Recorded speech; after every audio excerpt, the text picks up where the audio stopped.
Hi friends, எல்லோருக்கும் வணக்கம். இன்னைக்கு என்ன ரெசிபி பார்க்க போறோம்னு பார்த்தீங்கன்னா, கொஞ்சம் வித்தியாசமான டேஸ்ட்ல இருக்கிற 10 நிமிஷத்துலேயே சட்டுன்னு ரெடி பண்ற மாதிரி ஒரு சட்னி ரெசிபி தான் பார்க்க போறோம். டெய்லி ஒரே மாதிரி சட்னி சாப்பிட்டு போர் அடிச்சிருந்தா, அப்ப இந்த இஞ்சி சட்னி ட்ரை பண்ணி பாருங்க. இட்லி, தோசைக்கு சும்மா அட்டகாசமா இருக்கும். இப்போ வாங்க இந்த சட்னி எப்படி ரெடி பண்றதுன்னு பார்க்கலாம். இந்த சட்னி ரெடி பண்றதுக்கு பேனை சூடு பண்ணிட்டு அதுல 2 டேபிள் ஸ்பூன் போல நல்லெண்ணெய் விட்டுக்கோங்க. நல்லெண்ணெய் தான் இந்த சட்னிக்கு டேஸ்ட் கொடுக்கும். அதனால கொஞ்சம் ஜாஸ்தியாவே சேர்த்துக்குங்க. எண்ணெய் நல்லா காஞ்சதுக்கு அப்புறமா 1 டேபிள் ஸ்பூன் உளுத்தம் பருப்பு, 1 டேபிள் ஸ்பூன் கடலைப்பருப்பு சேர்த்து நல்லா வறுத்துக்கோங்க. நாம சேர்த்திருந்த உளுத்தம்பருப்பு, கடலைப்பருப்பு இதெல்லாம் நல்லா வறுபட்டு பொன்னிறமானதுக்கு அப்புறமா காரத்துக்கு மிளகாய் சேர்த்துக்கலாம். நான் 3 வரமிளகாய், ஒரே ஒரு காஷ்மீரி மிளகாய் சேர்த்திருக்கேன். இது கலருக்காக சேர்த்திருக்கேன்.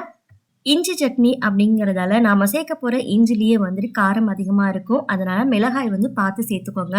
மிளகாய் சேர்த்து லைட்டா செவந்ததுக்கு அப்புறமா இதுல 1/2 கப் அளவுக்கு இஞ்சியை நல்லா பொடி பொடியா நறுக்கிட்டு சேர்த்துக்கோங்க. சீக்கிரமா இஞ்சி வதங்கிரும். அடுப்பை லோ ஃப்ளேம்ல வச்சு ஒரு 2ல இருந்து 3 நிமிஷம் போல நல்லா இஞ்சியை வதக்கி எடுத்துக்கோங்க. அப்பதான் அதோட பச்சை வாசனையெல்லாம் போகும். இந்த அளவுக்கு நல்லா வதங்கினதுக்கு அப்புறமா ஒரு குட்டி நெல்லிக்காய் சைஸ் அளவுக்கு புளிய இதுல சேர்த்துக்கலாம். புளி சேர்த்ததுக்கு அப்புறமா மிதமான சூட்ல இது மாதிரி ஒரு 1/2 நிமிஷம் போல வதக்கி விடுங்க. அரைக்கிறதுக்கு ஈஸியா இருக்கும். இப்போ ஸ்டவ் ஆஃப் பண்ணிட்டு இதை ஆற வச்சுடுங்க. ஆறினதுக்கு அப்புறமா இதை மிக்சி ஜார்ல சேர்த்துக்கலாம்.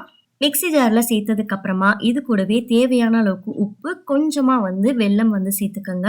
கொஞ்சமா வெல்லம் சேர்க்கறதால சட்னியோட டேஸ்டே ரொம்ப நல்லா இருக்கும். வேணாம் அப்படின்னாலும் நீங்க ஸ்கிப் பண்ணிக்கலாம். இப்போ இதை பாத்தீங்கன்னா கொஞ்சம் கொஞ்சமா தண்ணி விட்டு இந்த மாதிரி அரைச்சி எடுத்துட்டு வந்துருங்க. ஃபைனலா கொஞ்சமா நல்லெண்ணெயில கடுகு, உளுத்தம் பருப்பு, கருவேப்பிலை இதெல்லாம் போட்டு தாளிப்பு கொடுத்தோம் அப்படின்னா இஞ்சி சட்னி சூப்பரா ரெடி. இது இட்லி, தோசை இது 2த்துக்குமே ரொம்ப நல்லா இருக்கும். ட்ரை பண்ணி பார்த்துட்டு எப்படி வந்ததுன்னு மறக்காம ஃபீட்பேக் ஷேர் பண்ணிக்கோங்க. நெக்ஸ்ட் ஒரு ரெசிபி வீடியோல பார்க்கலாம். தேங்க்ஸ் ஃபார் வாட்சிங். Bye bye.